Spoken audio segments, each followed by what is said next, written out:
দ্বাদশ শ্রেণীর ব্যবসায় শিক্ষা শাখার ছাত্রছাত্রীদের শুরুতেই জানাই স্বাগতম এবং শুভেচ্ছা। বিগত প্রায় ৭ মাস ধরে তোমাদের শ্রেণীকক্ষে পাঠদান কার্যক্রম বন্ধ রয়েছে। সেজন্য তোমাদের শিক্ষা কার্যক্রম যেন ব্যাহত না হয়, এ কারণে এই অনলাইন ক্লাসের ব্যবস্থা করা হয়েছে। এর জন্য শুরুতেই আমি ধন্যবাদ জানাতে চাই অত্র কলেজের সুযোগ্য অধ্যক্ষ মহোদয়কে। আজকের এই ক্লাসটি উপস্থাপনায় আছি আমি সুকুমার দাস, সহকারী অধ্যাপক, হিসাব বিজ্ঞান বিভাগ, সুনামগঞ্জ সরকারি কলেজ, সুনামগঞ্জ।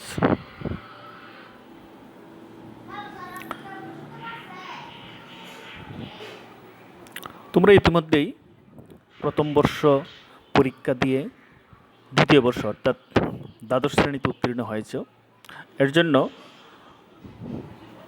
আজকে তোমাদেরকে ফিনান্স, ব্যাংকিং ও বিমা এর দ্বিতীয় পত্র, যার বিষয়কোড 293, এটা থেকে আলোচনা করব। আজকে আলোচনা করছি প্রথম অধ্যায়। অধ্যায়টির নাম ব্যাংক ব্যবস্থার প্রাথমিক ধারণা। শুরুতে আমাদের জানতে হবে ব্যাংক, ব্যাংকিং ও ব্যাংকার বলতে কি বোঝায়। শুরুতে আমরা জানব ব্যাংক বলতে কি বোঝায়। ইংরেজি ব্যাংক শব্দটির আবিধানিক অর্থ নদীর কূল বা তট, ধনভাণ্ডার বা লম্বা টুল ইত্যাদিকে বোঝায়। বাণিজ্যিক দৃষ্টিকোণ থেকে ব্যাংক বলতে এমন একটি কারবারি প্রতিষ্ঠানকে বোঝায় যা মুনাফা অর্জনের উদ্দেশ্যে আমানত গ্রহণ এবং ঋণ প্রদান করে থাকে। এ বিষয়ে প্রফেসর চেম্বার্স একটি সুন্দর সংজ্ঞা দিয়েছেন। তিনি বলেছেন, অর্থ সংরক্ষণ, ঋণদান এবং বিনিময় ইত্যাদি কাজে নিয়োজিত প্রতিষ্ঠানকেই ব্যাংক বলা হয়। উপরোক্ত আলোচনাটুকু বিশ্লেষণ করলে ব্যাংকের কয়েকটি বৈশিষ্ট্য পাওয়া যায়। ব্যাংক একটি আর্থিক মধ্যস্থতাকারী প্রতিষ্ঠান। ব্যাংক বিভিন্ন হিসাবের মাধ্যমে জনগণের কাছ থেকে আমানত সংগ্রহ করে। ব্যাংক আমানতের একটি অংশ হতে বিভিন্ন খাতে ঋণ দেয়। ব্যাংক কমিশনের বিনিময়ে বিভিন্ন ব্যাংকিং সুবিধা প্রদান করে থাকে। এ পর্যায়ে আমরা আলোচনা করব ব্যাংকিং কাকে বলে। ব্যাংকিং শব্দটি একটি ব্যাংকের কার্যাবলীর সাথে সম্পৃক্ত। সাধারণভাবে আমরা বলতে পারি একটি ব্যাংক দৈনন্দিন যে কার্যাবলী সম্পাদন করে তাকেই ব্যাংকিং বলা হয়। এ বিষয়ে অক্সফোর্ড ইংলিশ ডিকশনারি এর মতে ব্যাংকিং হচ্ছে একজন ব্যাংকারের ব্যবসায় যা একটি ব্যাংকের সংরক্ষণ ও ব্যবস্থাপনাকে বোঝায়। অর্থাৎ আমরা ব্যাংকিং বলতে বুঝি একটি ব্যাংকের আমানত গ্রহণ, ঋণ প্রদান, চেক, বিল, ড্রাফট ইস্যু, চেক পরিশোধ, মূল্যবান দলিলাদি সংরক্ষণ, অর্থ স্থানান্তর, তহবিল বিনিয়োগ ইত্যাদি সকল কার্যক্রমকেই আমরা একত্রে ব্যাংকিং বলতে পারি। এ পর্যায়ে আমরা জানব ব্যাংকার বলতে কি বোঝায়।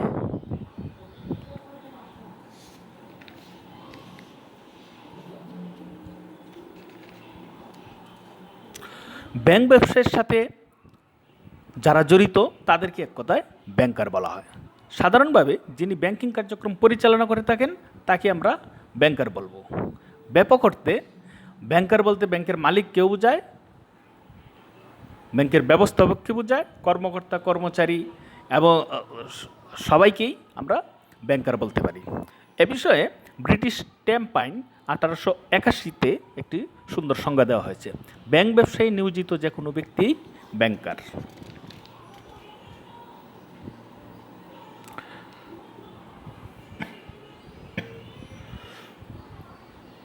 এ পর্যায়ে আমরা আলোচনা করব ব্যাংক প্রতিষ্ঠার উদ্দেশ্যসমূহ কি।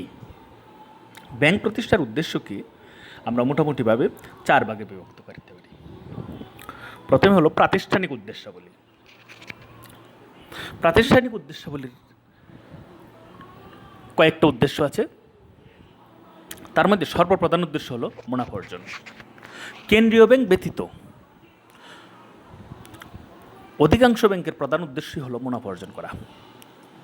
আর্থিক লেনদেনের মাধ্যমে এবং বিভিন্ন ধরনের সেবা প্রদান করে তারা এই মুনাফা অর্জন করে থাকে। দ্বিতীয় উদ্দেশ্যটি হলো আমানত সংগ্রহ ও ঋণদান।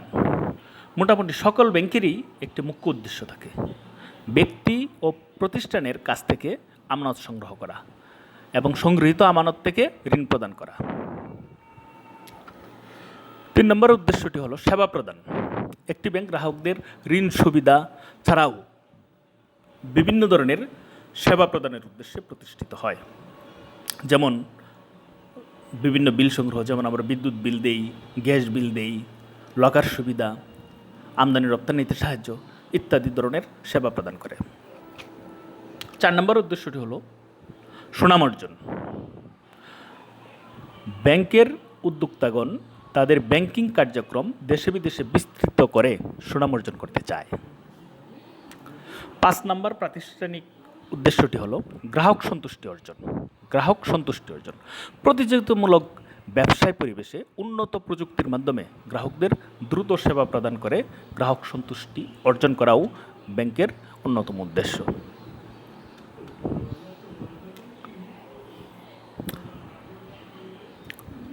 দ্বিতীয়তে আমরা আলোচনা করব ব্যাংক প্রতিষ্ঠার আর্থসামাজিক উদ্দেশ্যাবলী নিয়ে। আর্থসামাজিক উদ্দেশ্যাবলীর মধ্যেই প্রথমে কয়েকটি সাব পয়েন্ট আছে, আমি সাব পয়েন্টগুলি আলোচনা করছি প্রতিটাই। প্রধান উদ্দেশ্যটি হলো মূলধন গঠন।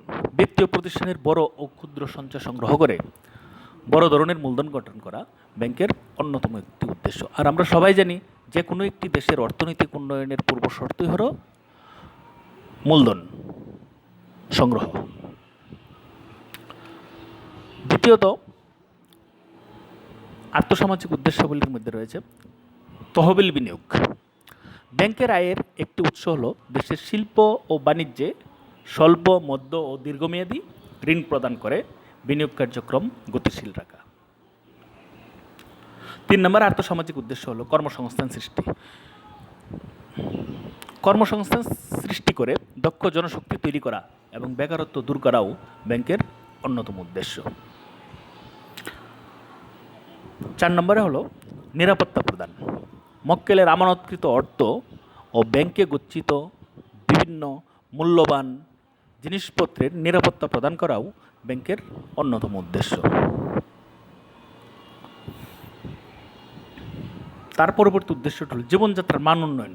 ব্যাংকের কর্মকর্তা কর্মচারীদের আকর্ষণীয় বেতন ভাতা ও গ্রাহকের আমানতের উপর অধিক সুদ প্রদানের মাধ্যমে জনগণের জীবনযাত্রার মান উন্নয়ন করা ব্যাংকের অন্যতম একটি উদ্দেশ্য।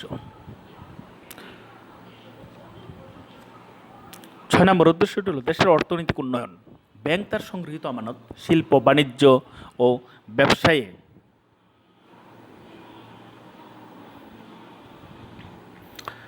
আর্থিক সহায়তা দানের মাধ্যমে দেশের সুষম অর্থনৈতিক উন্নয়ন নিশ্চিত করে।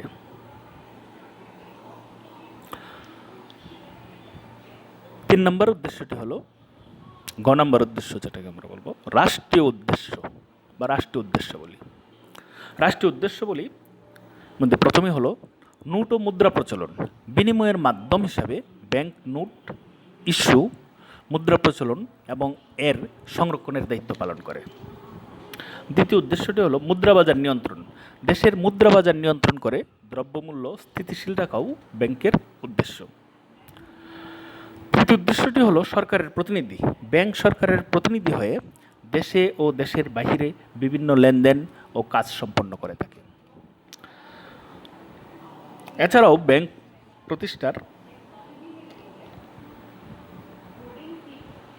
আরও বিভিন্ন উদ্দেশ্য রয়েছে, সেগুলিকে আমরা নাম দেব অন্যান্য উদ্দেশ্য। অন্যান্য উদ্দেশ্যের মধ্যে প্রথমে হলো সুদবিহীন ঋণ প্রদান। ব্যাংকগুলো ইসলামিক ব্যাংকিং শাখা প্রতিষ্ঠা করে সুদবিহীন ঋণ প্রদান করে থাকে, যেমন সোনালী ব্যাংক, তার সাধারণ ব্যাংকিং কার্যক্রমের পাশাপাশি ইসলামিক ব্যাংকিং উইন্ডো এই নামে তারা আলাদা একটি কার্যক্রম শুরু করেছে। দ্বিতীয় উদ্দেশ্যটি হলো, অন্যান্য উদ্দেশ্যের মধ্যে দ্বিতীয় উদ্দেশ্যটি হলো অবলেখন। বিভিন্ন কোম্পানিগুলো যখন মূলধন বাজারে শেয়ার বা বন্ড বিক্রি করতে চায়, ব্যাংকগুলো তখন অবলেখকের ভূমিকা পালন করে। প্রকৃতপক্ষে একটি ব্যাংক অনেক উদ্দেশ্য নিয়ে প্রতিষ্ঠিত হয়, যা নিম্নে আলোচনা করা হলো। এ পর্যায়ে আমরা আলোচনা করব ব্যাংকের কার্যাবলী নিয়ে। আমানত গ্রহণ ও ঋণদানের মাধ্যমে ব্যাংকের অগ্রযাত্রা শুরু হলেও বর্তমানে ব্যাংক বিভিন্ন ধরনের গ্রাহকের বিভিন্ন প্রয়োজন পূরণে নানাবিধ আর্থিক কার্য সম্পাদন করে থাকে। দেশের অর্থনৈতিক উন্নয়নে ব্যাংক বহুবিধ কার্যাবলী সম্পাদন করে থাকে। নিম্নে এর কার্যাবলীগুলির সংক্ষিপ্ত আলোচনা করা হলো। ব্যাংকের প্রধান যে কাজটি, এটি হলো আমানত গ্রহণ। সারা দেশের জনগণের কাছ থেকে তাদের উদ্ধৃত অর্থ আমানত হিসাবে গ্রহণ করা এবং বিভিন্ন হিসাবের মাধ্যমে ব্যাংকে জমা রাখতে উৎসাহিত করা ব্যাংকের প্রধান কাজ। ব্যাংক বিভিন্ন ধরনের হিসাব খুলে জনগণের কাছ থেকে অর্থ সংগ্রহ করে থাকে, যেমন সঞ্চয়ী হিসাব, চলতি হিসাব অথবা মেয়াদি হিসাব।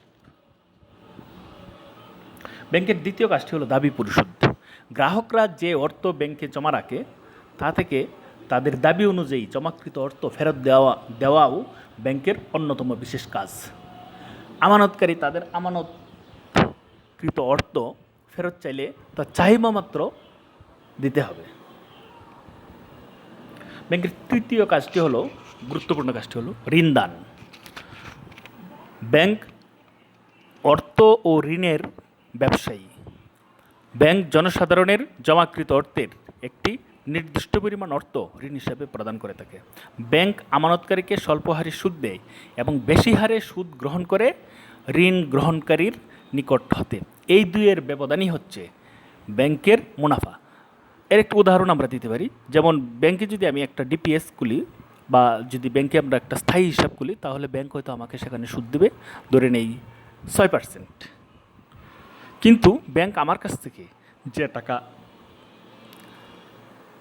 আমানত রূপে গ্রহণ করছে, সেই টাকা সে অন্য আরেকজন ব্যক্তিকে, ধরে নিয়ে একজন ব্যবসায়ীকে টাকাটা ঋণ দিল। এক্ষেত্রে ওই ব্যবসায়ীর কাছ থেকে, অর্থাৎ ওই ঋণ গ্রহীতার কাছ থেকে ব্যাংক সুদ আদায় করবে। বর্তমানে যে সুদের হার আছে ধরে নেই 9% হারে। তাহলে ব্যাংক সুদ গ্রহণ করছে 9% হারে, আর আমাকে সুদ দিচ্ছে, অর্থাৎ আমানতকারীকে সুদ দিচ্ছে 6% হারে। মাঝখানে যে এই ব্যবধান হলো 3%, এই 3%ই হলো ব্যাংকের মুনাফা। ব্যাংকের চতুর্থ গুরুত্বপূর্ণ কাজটি হলো নোট ও মুদ্রা প্রচলন। কেন্দ্রীয় ব্যাংক দেশে নোট ও মুদ্রা প্রচলন করে।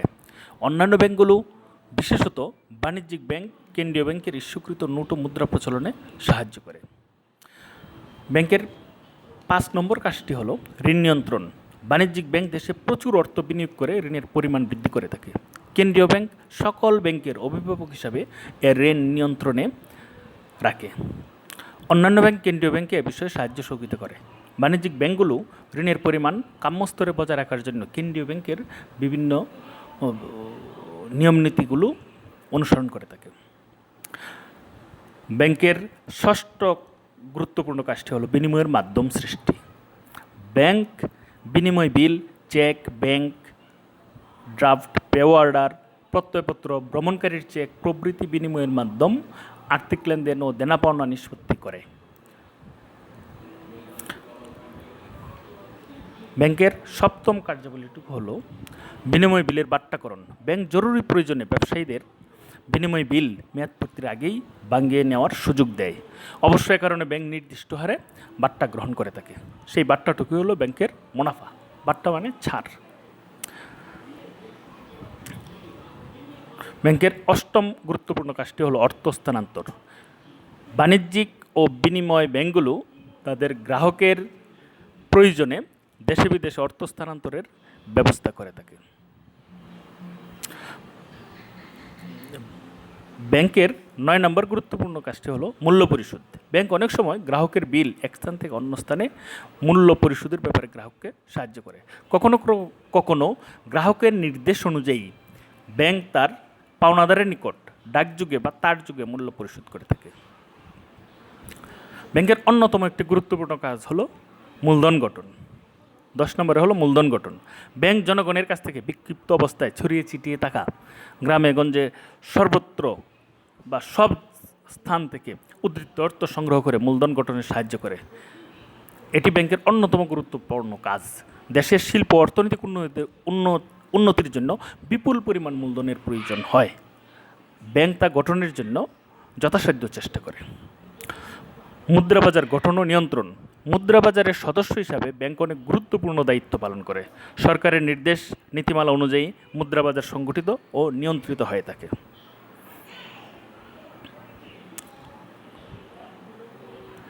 সরকারকে সাহায্য প্রদান। কেন্দ্রীয় ব্যাংক সরকারের ব্যাংক হিসেবে কাজ করে। ব্যাংক সরকারের টাকা জমা রাখে, সরকারকে প্রয়োজনে ঋণ প্রদান করে এবং সরকারের আয় ব্যয়ের হিসাব রাখে। সরকারের আর্থিক নীতি বাস্তবায়নেও ব্যাংক সরকারকে সাহায্য করে। ব্যাংকের চতুর্দশ গুরুত্বপূর্ণ কাজটি হলো কৃষি ও শিল্পের উন্নয়ন। ব্যাংক দেশের কৃষি ও শিল্প উন্নয়নে আর্থিকভাবে সাহায্য করে। উন্নত যন্ত্রপাতি, সেচ ব্যবস্থার উন্নয়ন, বিভিন্ন আধুনিক উপকরণ সংগ্রহের জন্য ঋণের প্রয়োজন হলে ব্যাংক তার যোগান দেয়। তেমনি শিল্প ক্ষেত্রেও ব্যাংক স্বল্পমেয়াদী ও দীর্ঘমেয়াদী ঋণ প্রদান করে দেশের শিল্পায়নে গুরুত্বপূর্ণ ভূমিকা পালন করে থাকে। বৈদেশিক মুদ্রার লেনদেন। কেন্দ্রীয় ব্যাংকের উপর দেশের বৈদেশিক মুদ্রার বিনিময় নিয়ন্ত্রণ ও রিজার্ভ সংরক্ষণের দায়িত্ব ন্যস্ত থাকে। বাণিজ্যিক ব্যাংকসমূহ বিদেশি মুদ্রার লেনদেন করে সরকারি নীতি এবং কেন্দ্রীয় ব্যাংকের নির্দেশ অনুযায়ী। তাছাড়া বৈদেশিক বিনিময় নিয়ন্ত্রণে অন্যান্য ব্যাংক কেন্দ্রীয় ব্যাংককে সহায়তা দেয়। যেমন আমাদের দেশের প্রবাসী ভাইয়েরা বিদেশ থেকে ব্যাংকের মাধ্যমে তাদের দেশে অবস্থিত তাদের আত্মীয় স্বজনের নিকট অর্থ প্রেরণ করে থাকে। এক্ষেত্রে বাণিজ্যিক ব্যাংকগুলি সাহায্য করে থাকে। লাভজনক বিনিয়োগ। ব্যাংক শুধুমাত্র ঋণ প্রদানই করে না, বিভিন্ন লাভজনক খাতেও অর্থ বিনিয়োগ করে। সিকিউরিটি, শেয়ার, বন্ড ইত্যাদি ক্রয় করে এবং লাভজনক খাতে বিনিয়োগে অংশ নেয়। ব্যাংকের সপ্তদশ গুরুত্বপূর্ণ কাজটি হলো অভ্যন্তরীণ ও বৈদেশিক বাণিজ্য সহায়তা। বাণিজ্যিক ব্যাংক অভ্যন্তরীণ বাণিজ্যে স্বল্পমেয়াদী ঋণের সাহায্য ও সহায়তা করে থাকে। আবার বৈদেশিক বাণিজ্যের অর্থনৈতিক বিষয়গুলো ব্যাংক কর্তৃক সম্পাদিত হয়। এছাড়াও উপরোক্ত কাজগুলি ছাড়াও ব্যাংক আরও অন্যান্য কার্যাবলী সম্পাদন করে থাকে, যেমন গ্রাহকের প্রতিনিধিত্ব করা, গ্রাহকের নির্দেশ মোতাবেক টাকা বিনিয়োগ করা, গ্রাহকের হয়ে তার শেয়ার, স্টক ও ঋণপত্র ইত্যাদি ক্রয় বিক্রয় করা, গ্রাহকের পক্ষ হয়ে অন্য ব্যাংকের লিখিত চেকের মূল্য আদায় করা, গ্রাহকের পক্ষ হতে বিনিময় বিলের স্বীকৃতি প্রদান ও বিলের মূল্য সংগ্রহ করা। অর্থাৎ আমরা উপরের আলোচনা থেকে বলতে পারি যে ব্যাংক তার কার্যবলীর মাধ্যমে দেশের মানুষের জীবনকে অনেক সহজ করে তুলেছে। বর্তমানে আধুনিক জীবনে আমরা ব্যাংক ছাড়া কিছুই চিন্তা করতে পারি না। আধুনিক ব্যাংকগুলো উপরিউক্ত কার্যাবলী কম বেশি সম্পাদন করে থাকে। উপরের আলোচনা থেকে যদি তোমাদের মনে কোনো প্রশ্ন আসে তাহলে নিচে প্রশ্ন করতে পারো। পরবর্তীতে আমি এক সময় তোমাদের প্রশ্নগুলির উত্তর দেওয়ার চেষ্টা করব। আজ এ পর্যন্তই। ধন্যবাদ সবাইকে। সবাই ভালো থেকো, সুস্থ থেকো এবং স্বাস্থ্যবিধি মেনে চলো।